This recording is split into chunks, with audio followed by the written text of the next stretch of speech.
안녕하세요, 강민철입니다. 자, 이것이 컴퓨터 과학이다 2장 컴퓨터 구조 강의 시작해보도록 하겠습니다. 첫 번째 절 제목은 컴퓨터 구조의 큰 그림입니다. 앞서 저희가 컴퓨터 과학의 키워드를 바탕으로 주요 내용이 어떤 것들이 있는지 개념 지도를 그리면서 큰 그림을 그려봤었죠. 이번 강의에서는 그 중에서 컴퓨터 구조에 해당하는 개념 지도를 조금만 더 자세하게 그려보도록 하겠습니다. 자, 컴퓨터 구조에서 배우는 거는 크게 컴퓨터가 이해하는 정보 그리고 컴퓨터의 핵심 부품이라고 말씀드렸죠. 일단 컴퓨터가 이해하는 정보부터 살펴봅시다. 컴퓨터가 이해하는 정보에는 크게 데이터와 명령어가 있다 라고 말씀드렸습니다. 개발자는 여러 프로그래밍 언어를 기반으로 소스 코드로서 컴퓨터한테 어떤 작업을 수행할지를 지정해 줄 수 있지만 컴퓨터는 사실 그 소스 코드를 직접적으로 알아듣는 것은 아니라고 말씀드렸죠. 이 개발자가 작성한 소스 코드는 내부적으로 컴퓨터가 이해할 수 있는 정보, 즉 데이터와 명령어의 형태로 변환된 뒤에 실행된다 라고 말씀드렸습니다. 자, 명령어 라고 하면은 보통 어떤 형태를 띠고 있죠? 이런 형태를 띠고 있죠. 더하라 1과 2를, 출력하라 헬로 월드라는 문자열을, USB 메모리에 저장하라 어떤 대상을, 이런 꼴로 명령어가 이루어져 있죠. 그쵸? 자, 컴퓨터가 실행하는 명령어도 마찬가지입니다. 명령어는 이러한 형태를 띠고 있어요. 그리고 이 명령어의 구조를 살펴보시면 눈치채실 수 있다시피 명령어는 크게 수행할 동작과 수행할 대상으로 구성되어 있다는 점을 알 수가 있을 겁니다. 그렇죠? 그리고 이 데이터는 수행할 대상으로서 명시되는 경우가 많습니다. 참고로 이 수행할 대상으로서 데이터만 명시되는 것은 아닙니다. 나중에 설명드리겠지만 메모리의 주소, 레지스터의 이름도 수행할 대상으로서 지정될 수 있어요. 지금으로서는 컴퓨터가 이해할 수 있는 정보에는 데이터와 명령어가 있다. 그리고 명령어는 수행할 동작과 수행할 대상으로 구성된다. 데이터는 수행할 대상으로서 명시될 수 있다. 명령어가 활용하는 일종의 재료와도 같다 라고 이해하시면 되겠습니다. 아시겠죠? 자, 이 데이터는 정수, 실수와 같은 숫자, 문자, 이미지, 동영상과 같은 정적인 정보를 의미합니다. 사실은 이게 엄밀한 정의이기는 하지만 보통 컴퓨터와 주고받는 정보 혹은 컴퓨터에 저장된 어떤 정보 이 자체를 그냥 데이터라고 통칭하기도 합니다. 컴퓨터는 0과 1만을 이해할 수 있기 때문에 컴퓨터가 저장하고 관리하는 숫자, 문자, 이미지, 동영상과 같은 정적인 정보 또한 당연히 0과 1만으로 표현할 수 있습니다. 그리고 우리는 데이터를 학습할 때 0과 1로 숫자를 표현하는 방법, 구체적으로 정수와 실수를 표현하는 방법, 그리고 0과 1로 문자를 표현하는 방법에 대해서 알아보도록 하겠습니다. 자, 그리고 명령어는 방금 전에 말씀드린 것처럼 데이터를 활용하는 정보, 실질적으로 컴퓨터를 움직이는 정보를 의미합니다. 앞서 말씀드렸던 것처럼 데이터는 명령어의 종속적인 정보입니다. 명령어의 종속적인 정보, 수행할 대상, 명령어가 수행할 대상으로서 활용되는 명령어의 종속적인 정보입니다. 명령어의 대상이자 명령어의 재료라고도 볼 수 있어요. 그래서 실질적으로 컴퓨터를 동작시키는 정보는 명령어에 조금 더 가깝습니다. 그리고 이 명령어를 실행해주는 부품을 CPU라고 부릅니다. CPU. 다시 말해서 CPU는 명령어를 이해하고 실행하는 주체가 되는 부품이다 라고 이해하시면 되겠습니다. 자, CPU가 이러한 중요한 명령어를 처리할 때는 어떤 정형화된 순서가 있습니다. 정형화된 흐름이 있어요. 일정한 주기를 바탕으로 이러한 명령어를 처리해 나갑니다. 그 주기를, 그 정형화된 순서를 명령어 사이클이라고 부릅니다. 명령어 사이클은 CPU가 명령어를 처리하는 순서를 의미하는데 이 명령어를 학습할 때 다양한 명령어의 종류와 더불어서 명령어 사이클도 같이 학습해 보도록 하겠습니다. 자, 컴퓨터 주제에서 학습할 또 다른 큰 주제에는 컴퓨터의 핵심 부품이 있다 라고 말씀드렸죠.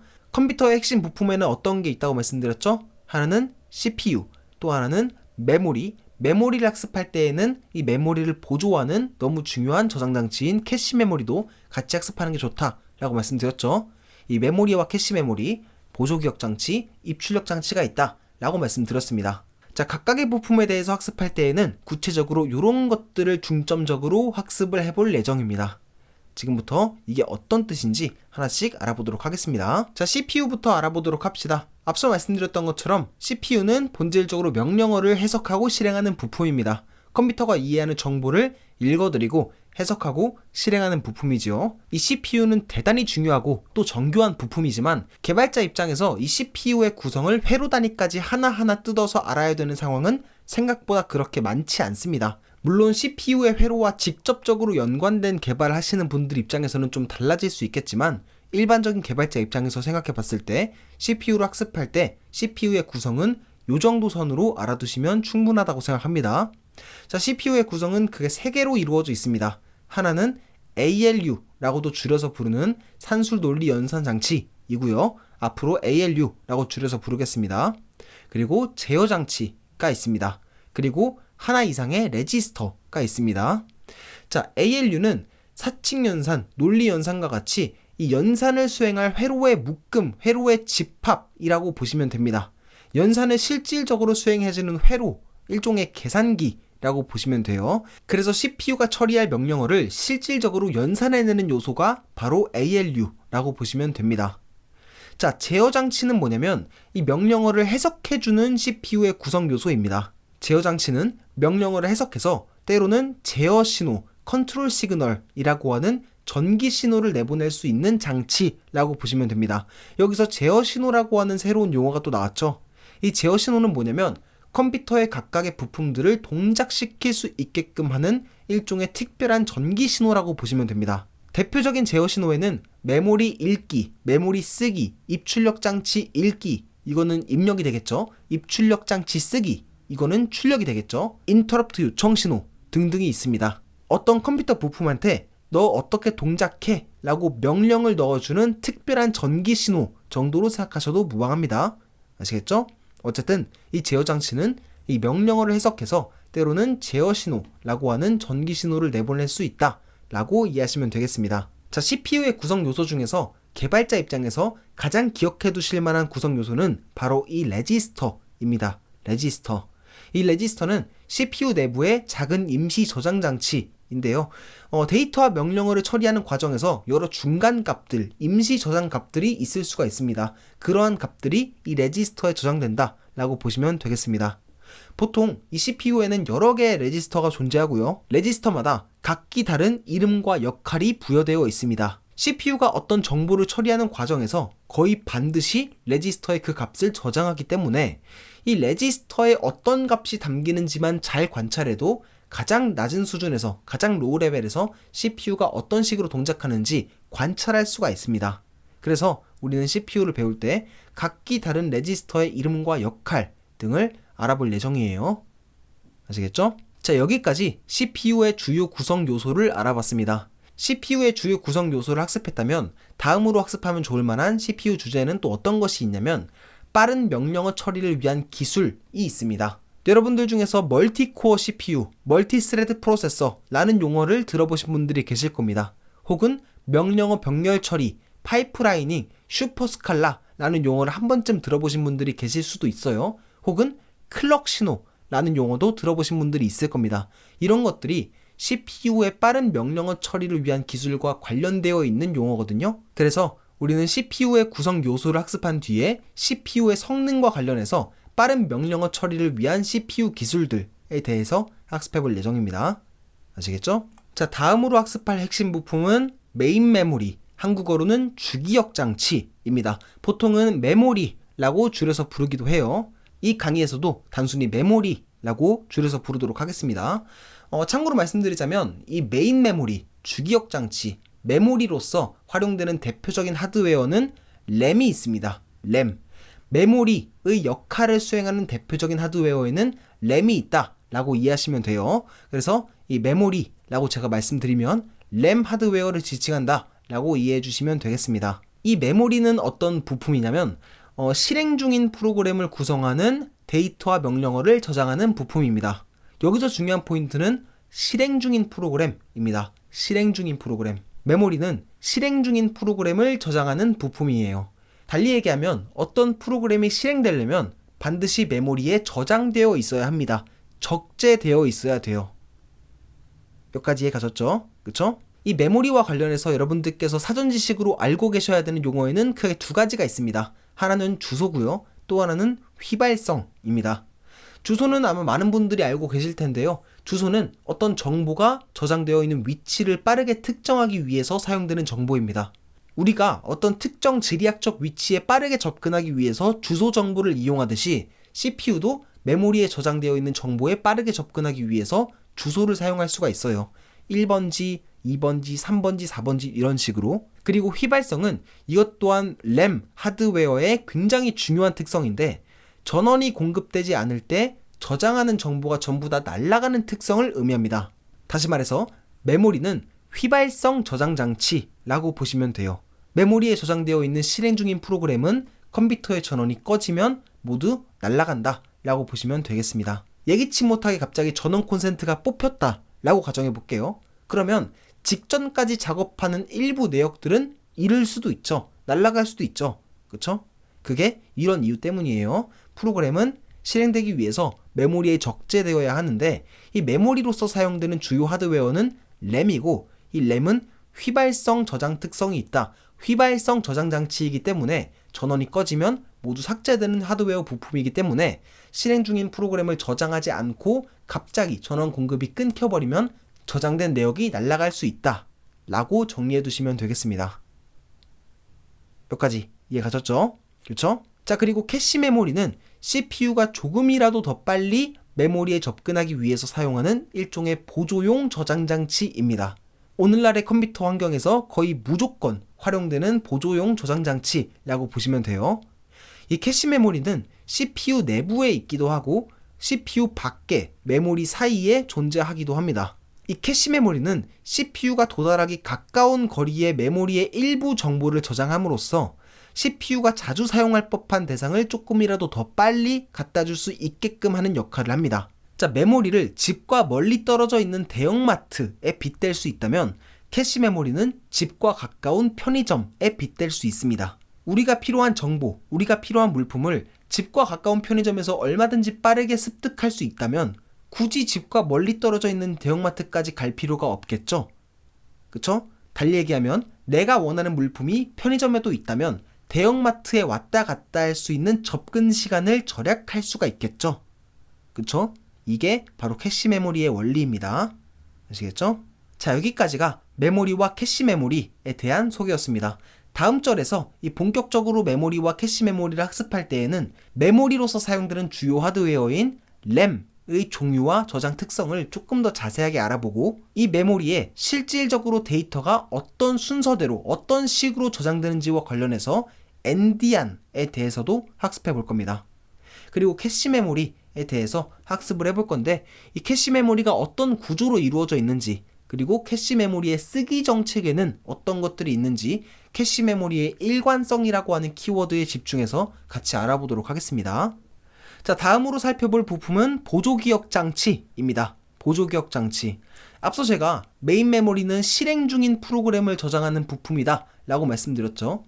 이 메모리가 실행할 대상을 저장할 부품이라면 보조기억 장치는 보관할 대상을 저장하는 부품입니다.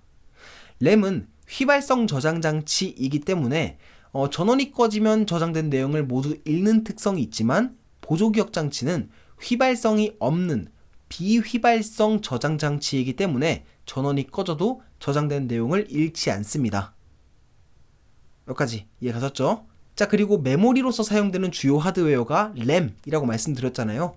근데 보조기억 장치로서 사용되는 하드웨어의 종류는 되게 다양합니다. 뭐 CD-ROM도 보조기억 장치로서 사용될 수 있고 DVD, 하드디스크 드라이브, 뭐 SSD, USB 메모리, SD카드를 비롯한 플래시 메모리 기반의 저장 장치, 플로피 디스크 등 다양한 저장 장치를 보조기억 장치로서 사용할 수 있어요.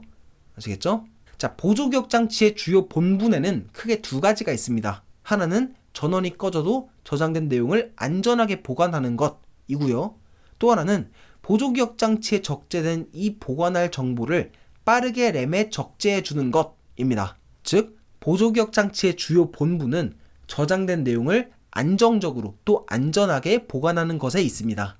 저장된 내용을 안정적으로 또 안전하게 관리할 수 있는 기술의 종류에는 굉장히 다양한 기술들이 있습니다. 근데 여기에서는 그 중에서 가장 대표적이라고 할 수 있는 이 레이드에 대해서 알아보도록 하겠습니다. 미리 말씀드리지만 이 레이드는 여러 하드디스크 드라이브 혹은 SSD를 바탕으로 안정적으로 또 안전하게 정보를 저장할 수 있게끔 하는 기술이고요. 장치이라고 보시면 되겠습니다.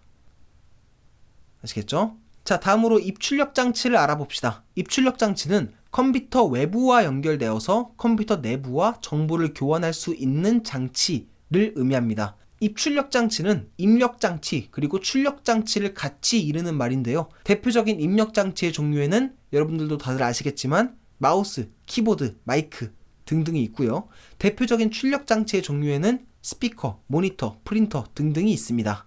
이거 이외에도 굉장히 중요한 입출력 장치들이 있어요. 대표적으로 오늘날 많이 각광받고 있는 컴퓨터 부품 중에 하나인 GPU 또한 입출력 장치의 일종이라고 볼 수 있습니다. 자, 근데 여기서 여러분들께서 한 가지 유의하셔야 될 만한 포인트가 있는데요. 그건 뭐냐면 보조기억 장치는 특별한 입출력 장치라고 볼 수 있다 라는 점입니다. 보조기억 장치도 입출력 장치라고 볼 수 있습니다.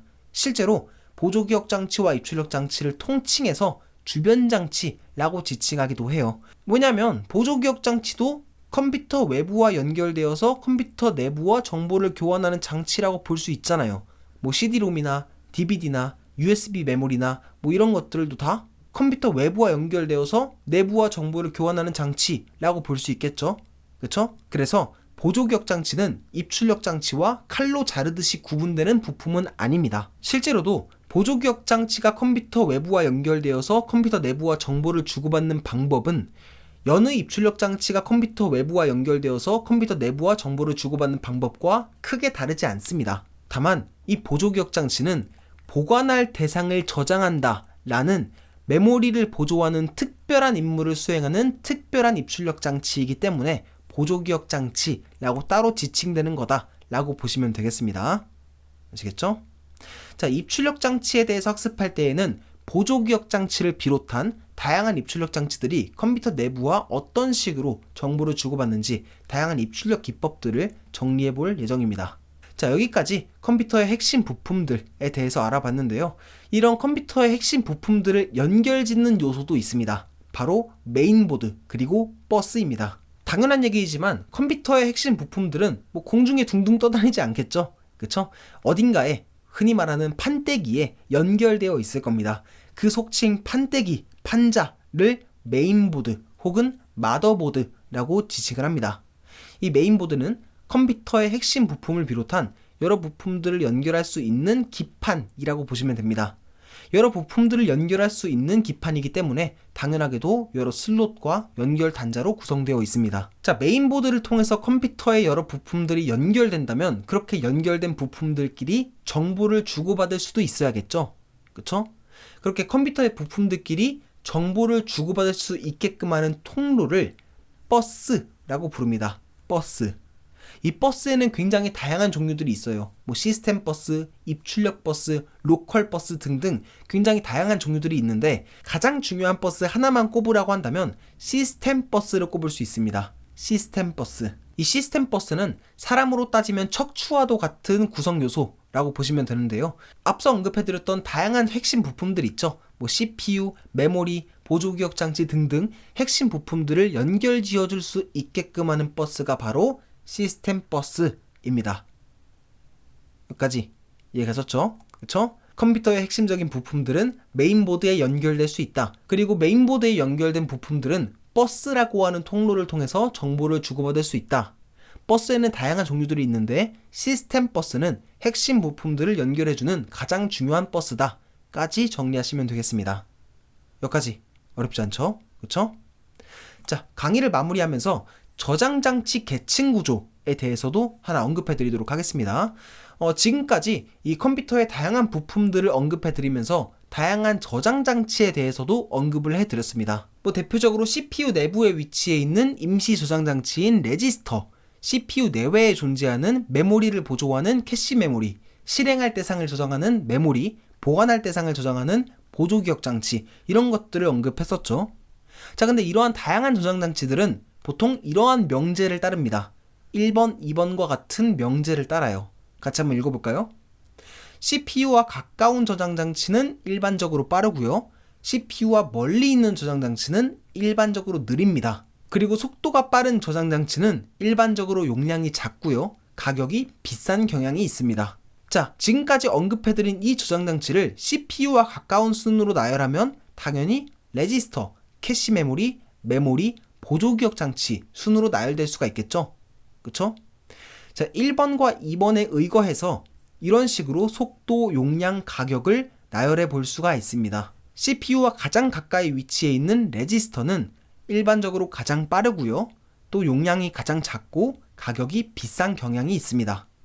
반대로 CPU와 가장 멀리 위치해 있는 보조기억 장치는 일반적으로 가장 느리고요. 이것과 여기 중에서 가장 느리고요. 또 용량이 크고 가격이 값싼 경향이 있습니다. 그래서 이렇게 저장 장치들은 CPU와의 거리, 용량과 성능을 기준으로 이렇게 계층적인 구조를 띠고 있는데, 이렇게 저장 장치를 계층적으로 표현한 그림을 저장 장치 계층 구조라고 부릅니다. 참고로 여러 전공 서적에서는 저장 장치 계층 구조라고 번역하지 않고 메모리 계층 구조라고 번역한 전공 서적도 많을 거예요. 근데 거기서 말하는 메모리는 이 메모리를 지칭하는 게 아니라 저장 장치를 의미합니다. 그래서 중의적인 의미를 피하고자 저는 저장 장치 계층 구조라고 표현한 것이라고 보면 돼요. 아시겠죠? 자, 그리고 이 저장 장치 계층 구조는 각각의 계층 하나하나를 암기하실 필요는 없습니다. 왜냐하면 나중에 배우시겠지만 캐시 메모리만 하더라도 이런 식으로 여러 캐시 메모리로 나누어질 수 있고, 네트워크 저장 장치, 클라우드 스토리지처럼 얼마든지 새로운 저장 장치가 추가될 수 있기 때문이에요. 아시겠죠? 지금으로서는 위에 위치한, 위쪽으로 갈수록 어떤 특성을 가지는지, 아래에 위치한 계층, 아래쪽으로 갈수록 어떤 특성을 지니는지에 집중하셔서 저장장치 계층 구조를 이해해 보시길 바랍니다. 여기까지 이해 가셨죠? 그쵸? 자, 지금까지 컴퓨터 구조에서 학습할 내용을 조금 더 상세하게 지도 그리기를 해봤습니다. 우리는 지금부터 이 내용을 하나씩 알아볼 예정이에요. 다음 강의에서는 컴퓨터가 이해하는 정보, 그 중에서 이 데이터에 대해서 하나씩 알아보도록 하겠습니다. 아시겠죠? 자, 이번 강의는 여기까지 진행하도록 하겠습니다. 여기까지 들어주신 여러분들 정말 고생 많으셨습니다. 감사합니다.